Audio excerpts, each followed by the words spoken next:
Andre Onana has started this season awfully. He's made errors against Bayern, Galatasaray and Brighton, and some Manchester United fans are wondering if they've bought the wrong goalkeeper. Now, while I think we can all agree Onana hasn't been on top form, to understand why, we have to dig a little deeper. So let's start with what people have been complaining about, which is Andre Onana's shot stopping. I have a series of examples of errors that Onana's been accused of making this season. In front of me is the goal he conceded against Bayern Munich, one which after the game he took full responsibility for.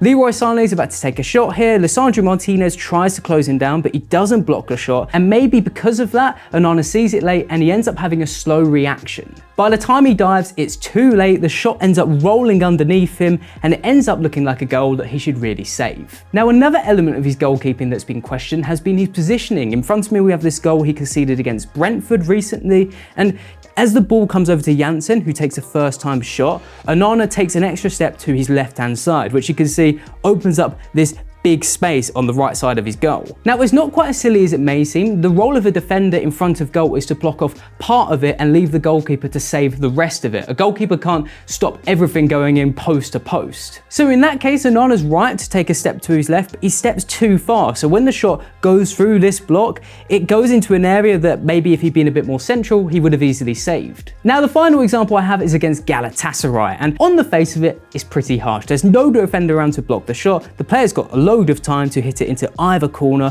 but where Onana does let himself down is that he takes an early step to his left while the player's winding up to shoot, which gives the player too much time to decide to kick it into the opposite corner. Now, to give you a reference for these errors, in front of me I've got a chart showing the goals prevented for Premier League goalkeepers this season. Yes, it's a small sample size, but it is telling that Andre Onana is all the way down here. But that wasn't supposed to matter. Across his career, Andre Onana has never been a goalkeeper who's shown good numbers in terms of shot stopping. What Manchester United actually signed him for was for his work in build-up play, which was shown brilliantly at Inter Milan last season. Now, what made Onana so special at Inter Milan last season was for the range of passing techniques he showed in build-up. So, for example, we have here, if the opposition are pressing him very closely, he is so calm to make the passes under pressure out to his centre-backs, and then Inter Milan could just go forward and exploit the space that these players have left. Now, that's not the only way Inter Milan could be to press, because Onana is also really good at chipping the ball accurately into his players' feet, and players' feet is important. So let's say the opposition again,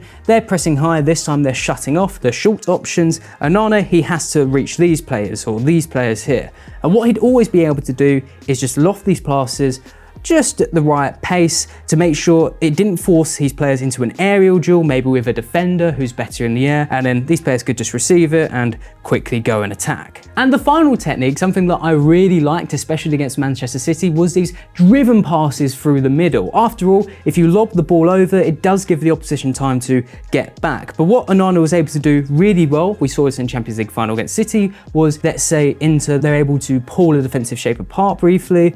There's a bit of a gap, you can see Onana to the forward. Now, if Onana hits this ball too high, it will force his forward into an aerial duel, like we've spoken about. Likewise, if he does hit it low and it's too wide, it could get intercepted very easily by an opposition player. But he'd always hit these passes at the right accuracy and the right power along the ground almost, so it goes straight into his teammates' feet and they'd be able to turn and attack. The thing is, we've not noticed any of these qualities so far at Manchester United, and I think the reason why is there's a big discrepancy between what Onana is providing as a goalkeeper and what Manchester United are currently demanding of him. Now, to emphasise how important this link is between goalkeeper and style of play, I've got a series of examples from across the Premier League. In front of me, we have which keepers are sweeping the most this season, defensive actions outside of their box. We have Pope, Martinez, Vicario and Sanchez at the top right now. Those keepers all play for teams that play a very high line, and we can see the importance of having a goalkeeper who sweeps well at Newcastle. Here we have Nick Pope over here, and Newcastle, if you've watched them, you know they press very aggressively. They tend to commit their whole midfield forward, which drags their defensive line forward. So if you're the opposition, you know to get at Newcastle to be at your most dangerous, you need to exploit this space behind the defence. And that's why Newcastle are really lucky to have Nick Pope. He's more than happy to come outside of his box and sweep up any long balls in behind and stop the opposition going 1v1 at him. Let's look at another statistic. We have the keepers this season who are making the most short passes per 90. Now the thing these keepers have in common is that they all play for teams who like to build out from the back, and Vicario is the best example to look at because Ange Postecoglou never wants him to kick it long. His whole thing is about getting his goalkeeper and his team to lure the opposition in with short passes, so then they can move forward into the space that press creates and then just start attacking the other goal. Now let's go to our final link, which is goalkeepers who last season claimed the most crosses per 90. And we've got a different profile at the top. We've got Martinez, Raya, Iverson of Leicester, and Neto. Raya is the best player to look at here for this example because last season he played for Brentford, who defend in a very deep, narrow 5-3-2. And that's because they want opposition teams to be forced out wide and cross the ball in. Because they know in the goalkeeper they had, David Raya, they had someone who could not only claim these crosses, but also instantly turn it into possession for Brentford and could kick it long to the likes of Wissa and Burmu and Tony. Manchester United, however, are very different to all of these teams that we've spoken about because they're in a pretty unstable situation at the moment. Now in front of me we have a lineup that I think Erik ten Hag would probably most want to use with some of these new signings like Mason Mount in here and Rasmus Højlund, and Manchester United under him believe the aim is to build out from the back to lure that press in like we've spoken about, but also press from the front very aggressively, win the ball high up the pitch to get shots at goal and limit the amount of shots that their goalkeeper is facing. However, this game plan has been disrupted by the injuries Manchester United have had. Rasmus Højlund has been out, Mason Mount has been out injured, Jadon Sancho just doesn't play anymore, Luke Shaw and Lisandro Martinez are also out injured, Rafael Varane has been out injured, Sofian Amrabat joined late and has been out injured. Now because of that, Erik ten Hag has had to field players who aren't suited to the way he wants to play. Players like Johnny Evans, Victor Lindelof, even Harry Maguire's getting back into the team as well, Casemiro, Sergio Reguilon, and Scott McTominay, Christian Eriksen as well. We can see the result of these inconsistent lineups and thus inconsistent style of play with the data in front of us. This is Opta's team style comparison. Manchester United, they're not a team like Arsenal or City who are controlling the ball when they have possession. They're actually losing it more often. They're a bit more of a fast and direct side. And a big issue that's been spoken about a lot as well is that when opposition teams come forward, they're creating big chances, notably from cutbacks, as the data here also shows they're right near the top for that metric. Now the player who's been impacted the most by these problems at Manchester United is their goalkeeper, Andre Onana, and we can see an example of that against Brighton, who man-marked a Manchester United back line, and that meant that if they wanted to build out, it would be quite tough. And Erik ten Hag, knowing he had players like Casemiro and McTominay on the pitch due to injuries, he knows they're less able to build out from under pressure, and he's definitely worried that if Brighton win the ball in these situations,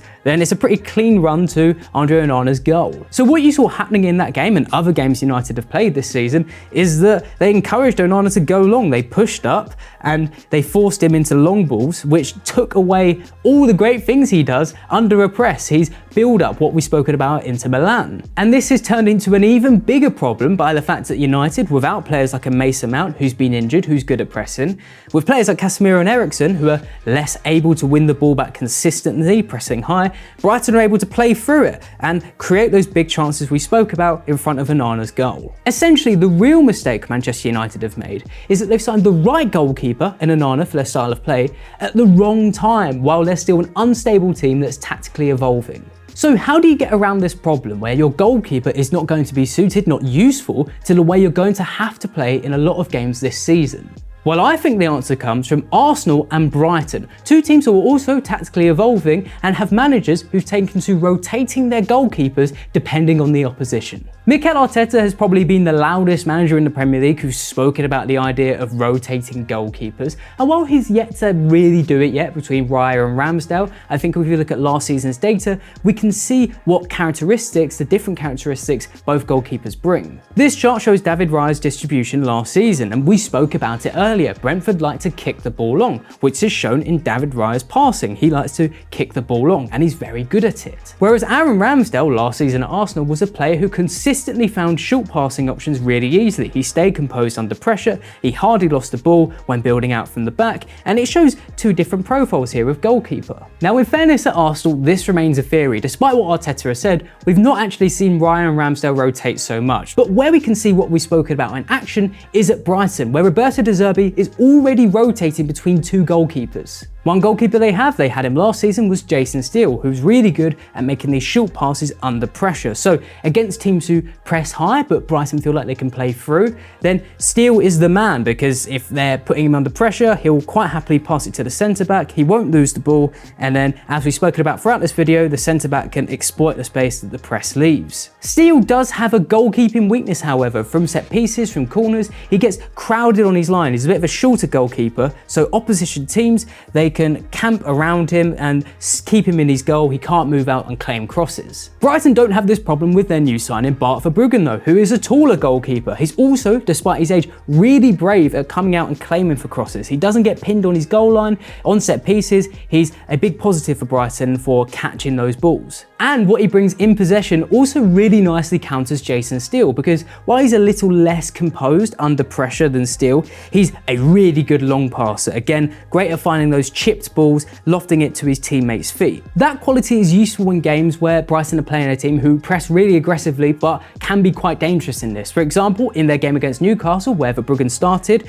Newcastle obviously pressed really aggressively and quite narrowly, and Verbruggen, what he would do, he'd kind of pass it around his defenders until the opposition got close, and then he'd lob it over and Brighton would be able to exploit the space that press left and go forward. He also, as well, while it didn't quite work in this game, he was good at finding Matoma long past the halfway line. It did force him more into aerial duels, but that's another angle to his game that Jason Steele doesn't really have in comparison. What I think both managers, Arteta and De Zerbi, have found that unless you have an Alisson, who's a one-size-fits-all goalkeeper who can do basically everything to a really high standard, you need to rotate your goalkeepers to maximise the chances of winning. In some games, a Jason Steele will provide more value than a Bart Verbruggen, and vice versa. Manchester United haven't changed their goalkeeper once though this season. Perhaps in a bid to build consistency and confidence, Erik ten Hag has started Onana in every single game, no matter what error he has made. However, it's clear that Onana is a pretty extreme profile of goalkeeper. He's definitely not a one-size-fits-all,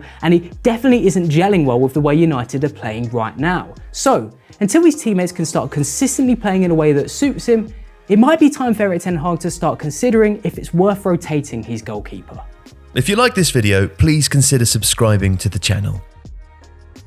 The Athletic is home to some of the world's best sports journalists, including journalists dedicated to each Premier League team, so every fan gets the coverage they deserve, not just the big clubs. And you can try it for free now for 30 days. See the link in the description.